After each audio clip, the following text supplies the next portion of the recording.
Howdy again everyone, and in my lens testing situation room today we have the DZOFILM-VESPID 35mm T2.1 Cine lens. It's a full frame, wide angle, totally manual Cine lens, and it's available on PL mount and Canon EF mount.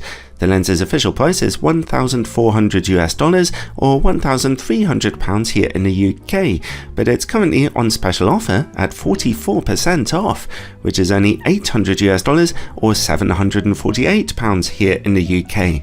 I'd like to thank DZOFILM very much for sending me one of these lenses for evaluation, although as usual this is a totally independent review. We'll be checking out its weaknesses as well as its strengths, and a lens like this will obviously be practically extremely useful for any video maker who wants to shoot manual focus.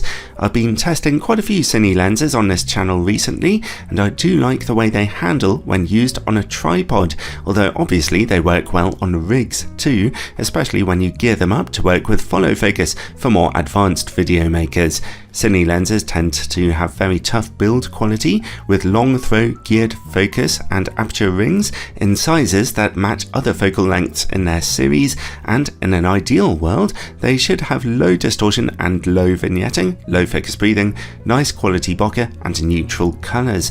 I've tested a few lower budget Cine lenses that don't always offer you those things, so I'm interested to see what this mid-range optic can do.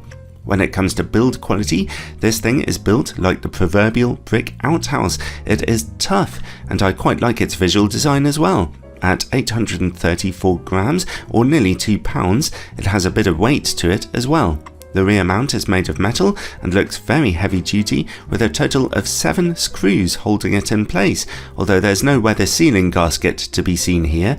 In front of that comes the lens's aperture ring. It turns very nice and smoothly, but a point of criticism is that those aperture stops are not spaced out evenly, so by the time you get to T11 to T22 things can get a bit fiddly there.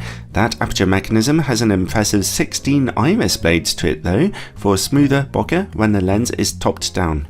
In front of that we get the manual focus ring. It too turns extremely smoothly and has an enormous throw of over 280 degrees, making it very easy to focus precisely.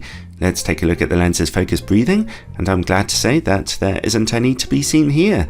This is an area where cheaper Cine lenses sometimes fail, and it's important for video work.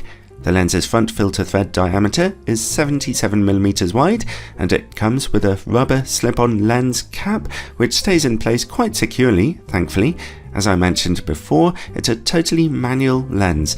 All in all, the build quality is fantastic here, as you might expect. I would have liked to see some more weather sealing though, and a nice evenly spaced aperture ring. Anyway, image quality. I'll be testing it today adapted onto my Canon